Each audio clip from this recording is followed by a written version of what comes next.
ನೀವು ಮಾಡ್ತಾಯಿರಿ, ನಾವು ಸಪೋರ್ಟ್ ಇಡ್ತೀವಿ ಅಂತ ಹೇಳಿದ್ರು. ಆದರೂ ಅವರಿಂದ ನಾವೇನು ಒಂದು ಪೈಸೆ ಕಳೆದಿಲ್ಲ. ನಾನು ಡೈಲಿ ಪ್ರಾರ್ಥನೆ ಮಾಡಿ ದೇವರನ್ನು ಬೇಡ್ತಾ ಇದ್ದೆ. ಅನ್ಯ ಜನರ ಮಧ್ಯದಲ್ಲಿ ಹೋಗಿ ಸುವಾರ್ತನ ಸಾರ್ತಾ ಇದ್ದೀನಿ. ಎಷ್ಟೋ ಜನರು ಅನಾರೋಗ್ಯದವರಿಗೆಲ್ಲ ಒಳ್ಳೆಯಾಯಿತು. ಎಷ್ಟೋ ಜನರಿಗೆ ದೆವ್ವಗಳಿದ್ರೆ ನಾನು ಪ್ರೇಯರ್ ಮಾಡಿದ್ರೆ ಇಲ್ಲಿಂದ ಓಡಿಸಿದ್ರು. ಎಷ್ಟೋ ಜನ ಎಲ್ಲ ಪಬ್ಲಿಕ್ ಅಂಬಿಕರಿಗೆ ಎಲ್ಲರಿಗೂ ಗೊತ್ತಾಯಿತು, ಈ ಗುರುಗಳು ಪ್ರಾರ್ಥನೆ ಮಾಡಿಸಿ ಒಳ್ಳೇದಾಗ್ತಾ ಇದೆ. ನನ್ನ ಕಡೆ ಕಳಿಸ್ಕೊಡ್ತಾರೆ ಅವರು, ಆ ಚರ್ಚಿಗೆ ಹೋಗ್ರಿ ಆ ಪಾಸ್ಟರ್ ಕಡೆಗೆ. ಆವಾಗ ಈಗ ನೀವು ಇಷ್ಟೆಲ್ಲ ಮಾಡಿದ್ರಿ, ಇದರಿಂದ ನಮ್ಗೆ ಗೊತ್ತಾಯಿತು ದೇವರ ಸೇವೆ ಮಾಡಬೇಕೆಂಬುದು ನಿಮ್ಮದು ರಕ್ತದಲ್ಲಿಯೇ ಬಂದಿದೆ ಅಂತೇಳಿ. ಆದರೆ ನಿಮ್ದು ಇನ್ನು ದಿನಗಳಲ್ಲಿ ನಾವು ಇನ್ನೂ ಸೇವೆ ಸಲ್ಲಿಸಿ ನಾವು ಇರೋ ತನಕ ನಾನು ಇನ್ನೂ ಸೇವೆ ಸಲ್ಲಿಸಿ ಇನ್ನೂ ಎಷ್ಟೋ ಜನರಿಗೆ ನನ್ನ ದೇವರ ವಾಕ್ಯವನ್ನು ಹಂಚಬೇಕು, ಜನರು ತಿಳ್ಕೋಬೇಕು. ಯಾಕಂದರೆ ನಾನು ಮಾಡುವಂಥ ಅವ್ರ ಮೇಲೆ ವಿಶ್ವಾಸದಿಂದ ನಾನು ಸೇವೆ ಸಲ್ತಾಯಿದ್ದೀನಿ. ಯಾರು ಅನ್ಯ ಜನರಿದ್ರು, ಯಾರಿಗೆ ಗೊತ್ತಿಲ್ಲ ಅಂಥವ್ರಿಗೆ ಏನಾರು ಅನಾರೋಗ್ಯದ್ರು ಸಹಿತ ನಾವು ಹೋಗಿ ಪ್ರಾರ್ಥನೆ ಮಾಡಿದರೆ ಸಾಕು, ಅವ್ರಿಗೆ ಆರಾಮಾಗ್ತದೆ. ಇನ್ನೊಂದು ಏನಂದರೆ ಅವರ ನಂಬಿಕೆ ಇಂಪಾರ್ಟೆಂಟು. ಇವತ್ತೊಂದು ದಿವಸ ಈ ಅಂಬಿಕಾನಗರ್ನಲ್ಲಿ ನಾವು ಎಲ್ಲಿ ಹೋಗಿದ್ರು ಯಾರು ಅನಾರೋಗ್ಯ ಇಂಥ ಪಾಸ್ಟರ್ ಕಡೆಗೆ ಹೋಗ್ರಿ, ಇಂಥ ಗ್ರೇಸ್ ಬಾಪ್ಟಿಸ್ಟ್ ಚರ್ಚ್ ದೇವ ಕ್ರಿಸ್ಟಫರ್ ಅಂತವ್ರು ಇದ್ದಾರೆ ಪಾಸ್ಟರ್, ಅವ್ರ ಕಡೆ ಹೋಗ್ರಿ, ನಿಮ್ಗೆ ಆರಾಮಾಗ್ತಾರೆ ಅಂದರೆ ಆ ನಂಬಿಕೆ ನನಗಿದೆ. ಯಾಕಂದರೆ ನಾವು ದೇವ್ರ ಮೇಲೆ ಭರವಸೆ ಇಟ್ಟು ನಾವು ಪ್ರಾರ್ಥನೆ ಮಾಡ್ತೀವಿ. ಪ್ರಾರ್ಥನೆ ಮಾಡಿದ ತಕ್ಷಣ ಅವ್ರಿಗೆ ಒಳ್ಳೆಯ ರೀತಿಯಿಂದ ಸ್ವಸ್ಥತೆ ಆಗ್ತದೆ. ಅದರಿಂದ ಈ ಒಂದು ವಿಷಯಗಳಿಗೆ ನಾವು ಕೇಳಬೇಕಾದ್ರೆ ಇನ್ನೂ ನಾನು ಸೇವೆ ಸಲ್ಲಿಸ್ಬೇಕು. ನಾನು ಇರೋ ತನಕ ನಮ್ಮ ಮಕ್ಕಳನ್ನೂ ಈಗ ಆಗಿದ್ದಾರೆ, ಸೇವಕರಾಗಿದ್ದಾರೆ. ಸಣ್ಣವನಾಗಿದ್ದಾನೆ ಈಗ, ಅವನು PhD ಮಾಡ್ತಾ ಇದ್ದಾನೆ ಈಗ ಆಲ್ರೆಡಿ. ಇವತ್ತು ದೇವರ ವಾಕ್ಯನ ಹಂಚ್ಕೊಟ್ಟಿದ್ದಾರೆ ಅವ್ರು ಬಂದು. ಇದು ಫಸ್ಟ್ ಟೈಮ್ ನಮ್ಮ ಚರ್ಚಿನಲ್ಲಿ ಮಾಡ್ತಿಲ್ಲ, ಬೆಂಗಳೂರು ಪ್ರಾಂತದಲ್ಲೇ ಅವನು ಎಲ್ಲ ಸೇವೆ ಸಲ್ಲಿಸ್ತಾ ಇರೋದು.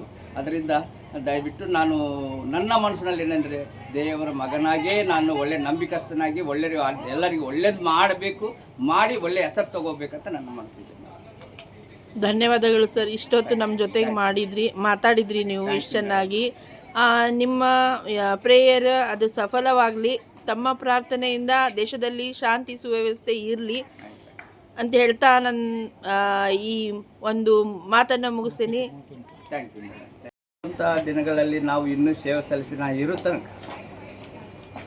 ಇರೋ ತನಕ ನಾನು ಇನ್ನೂ ಸೇವೆ ಸಲ್ಲಿಸಿ ಇನ್ನೂ ಎಷ್ಟೋ ಜನರಿಗೆ ನನ್ನ ದೇವರ ವಾಕ್ಯವನ್ನು ಹಂಚಬೇಕು, ಜನರು ತಿಳ್ಕೋಬೇಕು.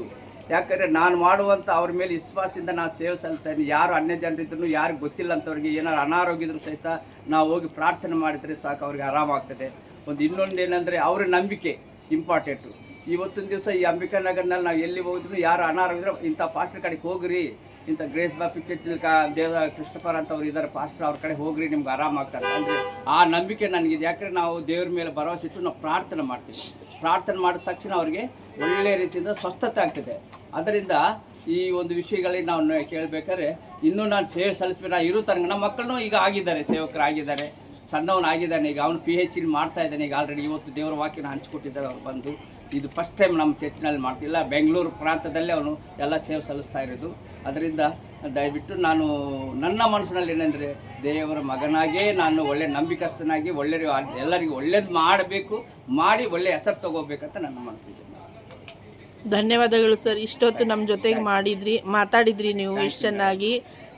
ನಿಮ್ಮ ಪ್ರೇಯರ್ ಅದು ಸಫಲವಾಗಲಿ, ತಮ್ಮ ಪ್ರಾರ್ಥನೆಯಿಂದ ದೇಶದಲ್ಲಿ ಶಾಂತಿ ಸುವ್ಯವಸ್ಥೆ ಇರಲಿ ಅಂತ ಹೇಳ್ತಾ ನನ್ನ ಈ ಒಂದು ಮಾತನ್ನು ಮುಗಿಸ್ತೀನಿ. Thank you.